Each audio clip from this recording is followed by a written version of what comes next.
Chapter 7 ઉદાહરણ 9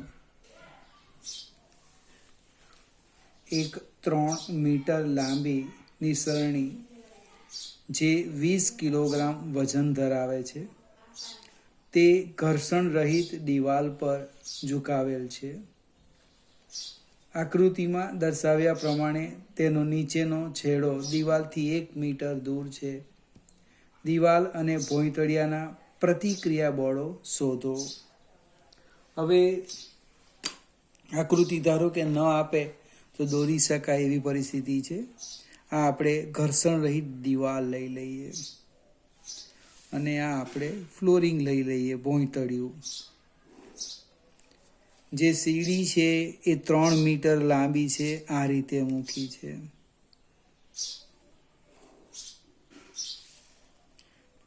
એનું જે મધ્ય બિંદુ છે એ અહીંયા થવાનું. આ 3 મીટર અંતર છે.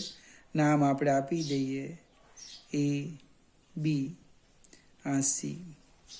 આ દિવાલથી અંતર 1 મીટર છે.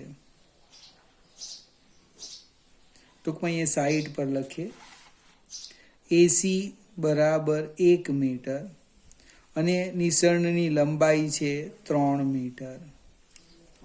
હવે એનું મધ્ય કેન્દ્ર એક્ઝેક્ટ સેન્ટરમાં લઈ લઈએ અને એ જે વજન બળ છે એ W આમ લાગવાનું આમ. હવે દિવાલ જે પ્રત્યાઘાત બળ લગાડે એ આ દિશામાં લગાડે. એને આપણે F1 નામ કહીએ. ભોંયતળિયું બળ લગાડે એ આમ લગાડે આ દિશામાં. એને હું F2 કેમ. હવે આ જે ભોંયતળિયું છે આ જે F2 છે એના 2 ઘટક પાડીએ. એક સપાટીને લંબ ઘટક, યાદ આવે ને લંબ બળ કહેવાય, અને બીજો સપાટીને સમાંતર ઘટક, એને આપણે ઘર્ષણ બળ કહેવાના. ઘર્ષણ બળ અને Fs. આ આપણી કમ્પ્લીટ આકૃતિ થઈ ગઈ.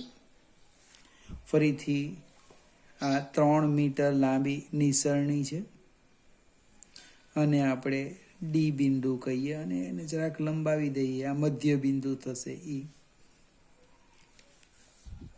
લંબ પ્રતિક્રિયા બળ F1, F2, F2 આ ઘર્ષણ બળ છે. ઘર્ષણ બળ છે એ કોને કારણે લાગે તો કે F2 ના 2 ઘટક પાડીએ. એક સપાટીને સમાંતર અને બીજો સપાટીને લંબ. લંબ એ લંબ પ્રત્યાઘાતી બળ અને આને આપણે ઘર્ષણ બળ કહેવાના. હવે આ જે નિસરણી છે એ સ્થિર છે. નિસરણી કેવી છે? સ્થિર છે.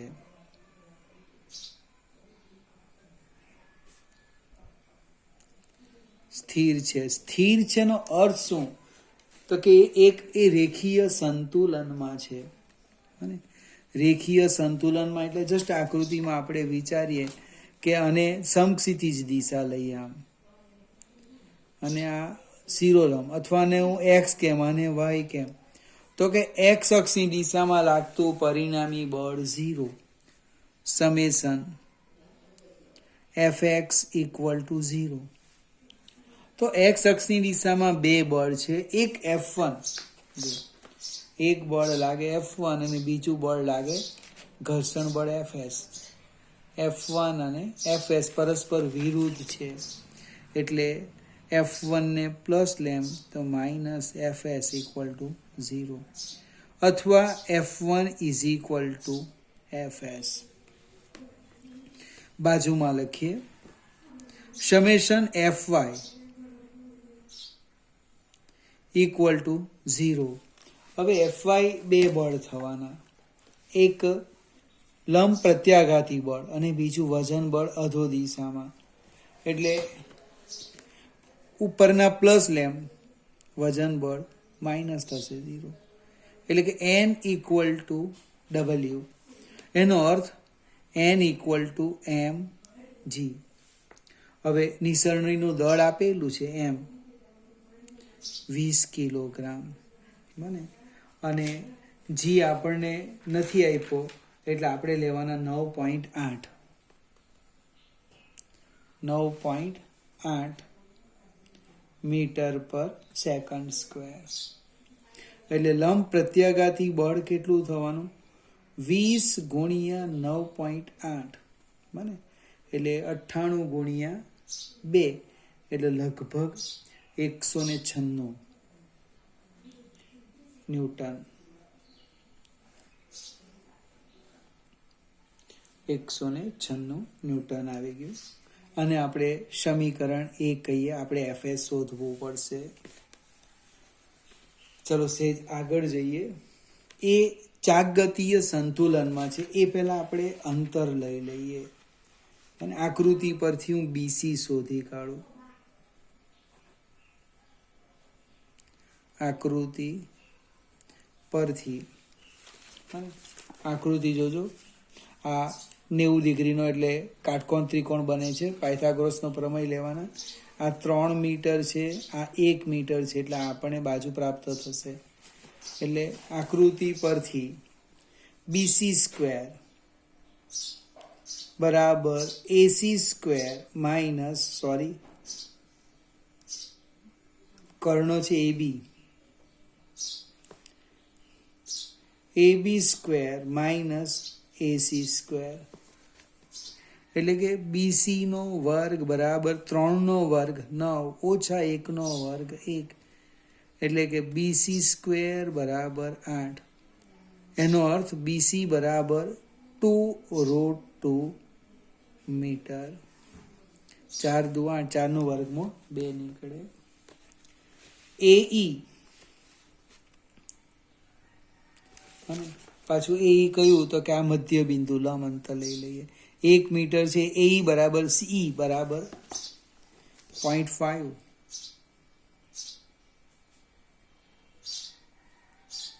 હવે એની સાપેક્ષે ચાકગતીય સંતુલનમાં છે બને સમેશન ટો ઇક્વલ ટુ 0. આ આપણો બીજો મુદ્દો છે.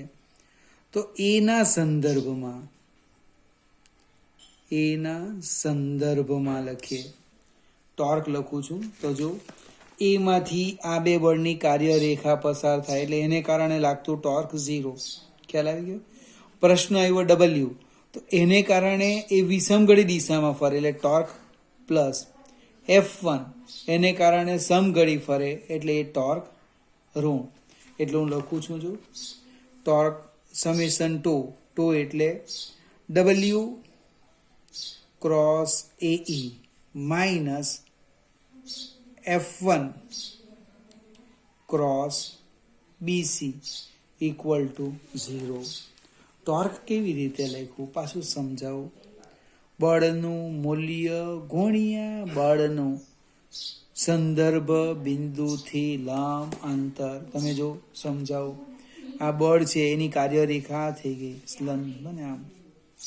આ બળ આ છે એની કાર્યરેખાથી આ લંબ અંતર તમે ચેક કરો, આટલું થવાનું, આટલું બીસી જેટલું. ખ્યાલ આવશે ને? ચાલો આપણી પાસે કિંમત છે મૂકી દઈએ. W એટલે N કેટલા છે? 196 ગુણ્યા AE 0.5 એટલે 1/2 માઇનસ BC છે 2√2 F1 ઇક્વલ ટુ 0. આનો અર્થ એવો થાય 2√2 F1 બરાબર 196 ગુણ્યા 0.5. તો કે F1 બરાબર 196 ગુણ્યા 0.5 ભાગ્યા 2√2 બને. એટલે સાદુરૂપ આપણે આપીએ તો લગભગ અહીંયા જવાબ આવે છે. ડાયરેક્ટ હું લખું છું 34.65 ન્યૂટન. કોણ આવી ગયું? F1. આપણો તો પ્રશ્ન છે F1 અને F2 શોધવાનો. F1 અને F2. તો હવે F2 પર જઈએ. F2 કેવી રીતે લખાય? F1 આવી ગયું, સમીકરણ 1 માં કિંમત મૂકો એટલે Fs પણ આવી ગયું. F1 બરાબર Fs. તો કે F2 એટલે કે root n square plus Fs square. ક્યાંથી લાવ્યા? તો કે F2 ના બે પરસ્પર લંબ ઘટક પાડેલા, લંબ પ્રત્યાઘાતી બળ અને ઘર્ષણ બળ. એટલે કે રૂટ n એટલે આપણા 196 નો વર્ગ વત્તા Fs એટલે કે F1 બને, F1 એટલે 34.65 નો વર્ગ. વર્ગ કરો, સરવાળો કરો અને એનું વર્ગમૂળ કાઢો, જે આવે એ આપણો જવાબ. લંબ પ્રત્યાઘાતી બળ શોધવા કીધું, બંને શોધી કાઢ્યા. કયા કયા? આ એક F1 અને બીજું F2. સેજ આપણે આગળ જઈએ. એપ્લિકેશન છે, આવો દાખલો પૂછી શકાય.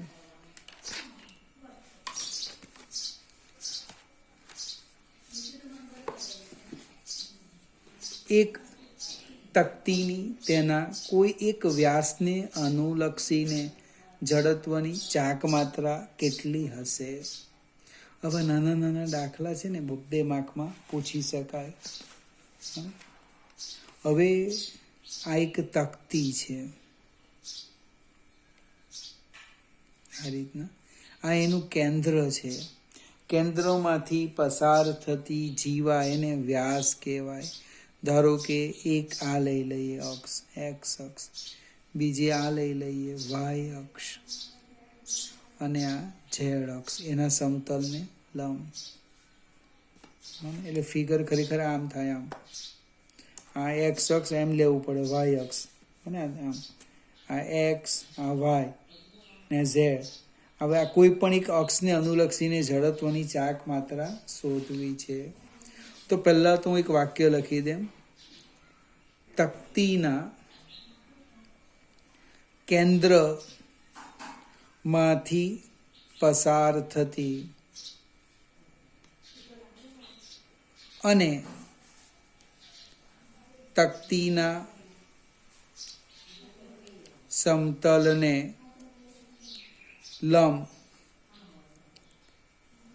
અક્ષને અનુલક્ષીને જડત્વની ચાક માત્રા અહીં લખી દેમ Iz 1/2 mr સ્ક્વેર. m દળ અને r એની ત્રિજ્યા. હવે લંબ અક્ષ પ્રમેયનો ઉપયોગ કરીએ. લંબ અક્ષ પ્રમેય. તો Iz આમ લખાય, Ix પ્લસ Iy આકૃતિ પરથી. હવે Ix અને Iy એ બંને અક્ષને અનુલક્ષીને જડત્વની ચાક માત્રા સરખી જ આવે. તમે ફિગર જો તો ખ્યાલ આવે. વ્યાસ આને લેમ કે વ્યાસ આને લેમ, શું ફેર પડવાનો? જડત્વની ચાક માત્રા કેવી આવવાની? સરખી જ આવવાની. એટલે આમ લખીએ Iz બરાબર Ix plus Ix, twice Ix બરાબર Iz. મારે Ix શોધવાનું છે. Ix બરાબર Iz બાય 2 1/2 બને Iz 1/2 mr સ્ક્વેર. એટલે જો વ્યાસને અનુલક્ષીને જડત્વની ચાક માત્રા mr સ્ક્વેર બાય 4. એટલું કોષ્ટક જોજો. તક્તીના વ્યાસને અનુલક્ષીને જડત્વની ચાક માત્રા. સેમ બીજી થિયરી છે 11મો. એમાં એક સળિયો આપેલો છે. સળિયાનું દળ m છે અને લંબાઈ l છે. આપણે લઈ લઈએ ફિગર. આ એનો સળિયો છે, આ એનું દ્રવ્યમાન કેન્દ્ર છે. દ્રવ્યમાન કેન્દ્રમાંથી પસાર થતી અને સળિયાની લંબાઈને લંબ અક્ષને અનુલક્ષીને જડત્વની ચાક માત્રા ખબર મને આઈસી મને એ ml²/12 જે આપણે યાદ રાખવાનું છે. પ્રશ્ન કયો છે? તો પ્રશ્ન એવો છે, સળિયાની લંબાઈને લંબ કોઈ એક છેડામાંથી પસાર થતી અક્ષને અનુલક્ષીને જડત્વની ચાક માત્રા શોધો. હમણે આગલા એક્ઝામ્પલમાં આપણે લંબ અક્ષ પ્રમેયની વાત કરી. અહીંયા આપણે સમાંતર અક્ષ પ્રમેયનો ઉપયોગ કરીએ. સળિયાની લંબાઈ L છે, આ અંતર થવાનું L/2, એટલે પ્રમેય કયો છે આપણો? સમાંતર અક્ષ પ્રમેય. એકદમ ધીમે ધીમે સમજવા પ્રયત્ન કરજો. I બરાબર IC plus MD square, capital M લખીએ. અહીંયા જે D છે એ L/2 છે, એટલે IC ml²/12 પ્લસ ml²/2^2 4. સાદું રૂપ આપો. સમ અંશી બને 4 તારીખ 3 + 1 4, એટલે શું થયું? 4/12 ml², એટલે જવાબ આવવાનો 1/3 ml². વિદ્યાર્થી મિત્રો, તમે એક કામ કરો, આ લઈ લેવું. I બરાબર ml²/3 અને IC શોધો, આટલા જ આવશે. અને આમાં કિંમત મૂકો. I બરાબર IC પ્લસ MD². I ની કિંમત આટલી મૂકી દેવું, MD મૂકો, IC શોધો, ml²/12 આવે. પરીક્ષામાં પૂછી શકાય. 12મો એક્ઝામ્પલ, એ પણ લગભગ આ જ છે. કોઈક પાતળી રીંગની તેના વલયના સ્પર્શકને અનુલક્ષીને જડત્વની ચાક માત્રા શોધો. હવે આ એક પાતળી રીંગ લઈએ, રીંગ, આ એનું કેન્દ્ર લઈએ. હવે એનો કોઈ પણ એક સ્પર્શક લઈએ, સ્પર્શક.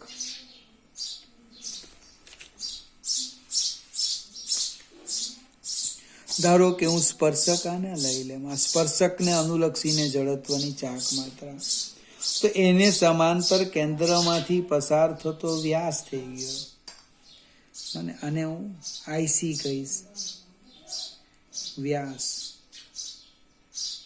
આ I મારે શોધવાનું છે. આ જે છે એ અંતર થવાનું ત્રિજ્યા R.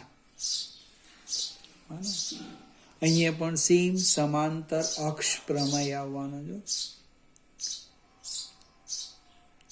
સમાંતર અક્ષ પ્રમેય. I બરાબર IC પ્લસ MD². હવે રીંગને વ્યાસ, બરાબર ને, એ આપણને ખબર હોવું જોઈએ. અહીં સાઈડ પર લખી દે. રીંગના વ્યાસને અનુલક્ષીને જડત્વની ચાક માત્રા, એને હું IC કહી દઉં. કેટલી આવે? mr²/2. એટલે કિંમત મૂકો ભાઈ, 1/2 mr² પ્લસ MD એટલે R થવાનું, mr². એટલે સ્પર્શકને અનુરૂપ જડત્વની ચાક માત્રા આવી 3/2 mr². 3/2, 2 + 1 મને લસા લઈ લઈએ ને, 3/2 mr². ફરીથી આ ત્રણમાંથી એકાદ દાખલો પૂછાવાની ઘણી બધી સંભાવના. લંબઅક્ષ, આ સમાંતર અક્ષ ને આ પણ સમાંતર અક્ષ. હવે એક પેલા અચળ પ્રવેગી, અચળ કોણીય પ્રવેગી ગતિના સમીકરણો છે. હું શીખવતો નથી, ડાયરેક્ટ જ લખી દઈએ 13માં. જરૂર પડે તો શીખવીશ, એમાં કંઈ છે નથી.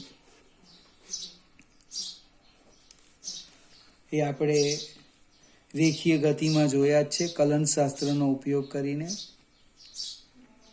તે જ 3 સમીકરણ અહીંયા છે. Omega 0t plus 1/2 alpha T square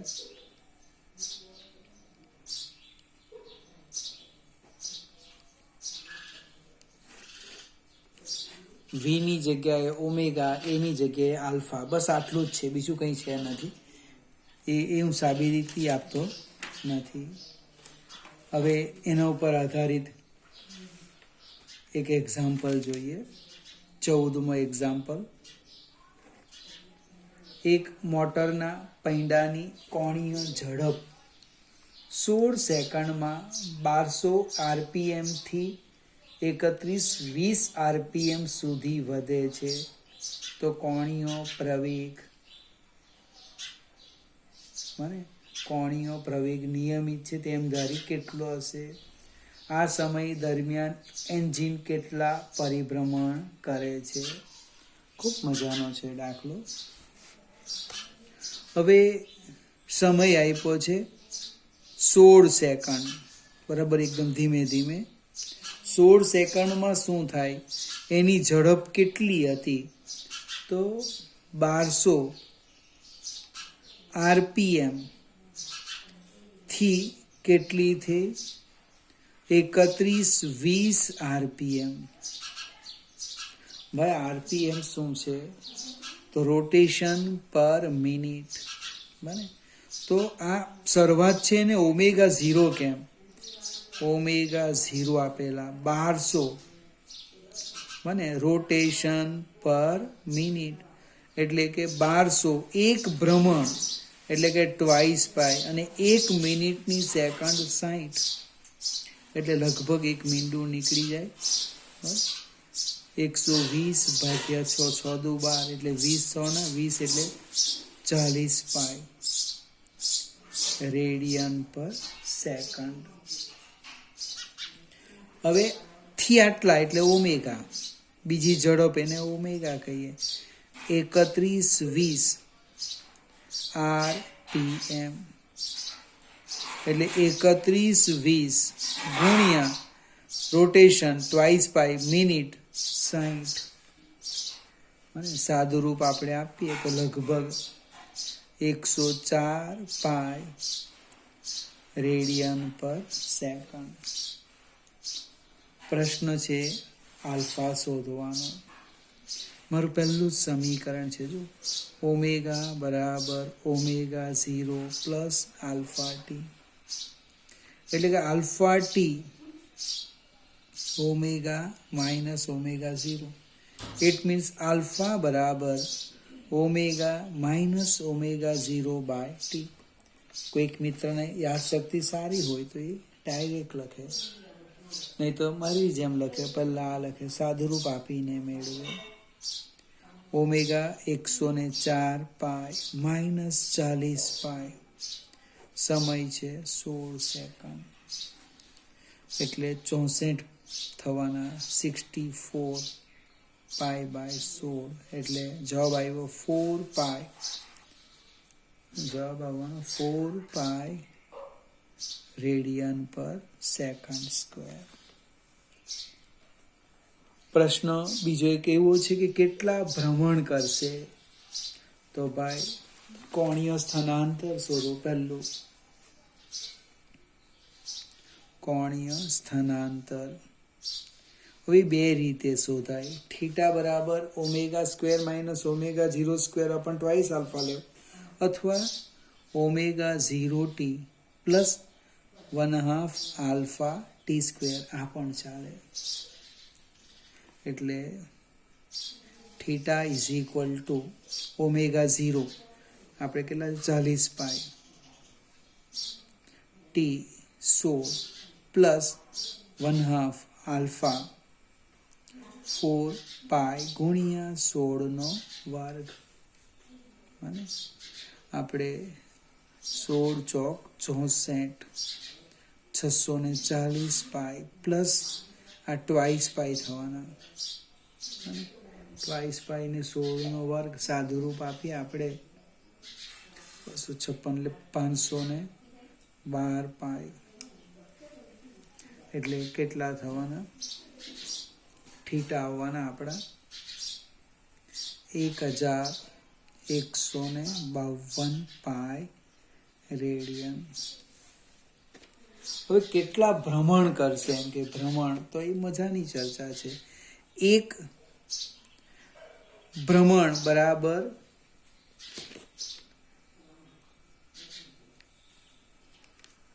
પ્રશ્ન 1 મિનિટ કેટલા ભ્રમણ કરશે એટલે ટ્વાઇસ પાઈ રેડિયન બરાબર એક પરિભ્રમણ ટ્વાઇસ પાઈ રેડિયન બરાબર એક પરિભ્રમણ તો કેટલા છે 1152 પાઈ રેડિયન બરાબર કેટલા પરિભ્રમણ એટલે એની સંખ્યા એન લખવું તો 1152 પાઈ છેદમાં ટ્વાઇસ પાઈ લગભગ પાઈ નીકળી જાય 2 ને 2 બી કોઈ કાઢ નાખે તો કેટલા 115 પણ એ આપણો જવાબ ખોટો કહેવાય અને 576 પરિભ્રમણ.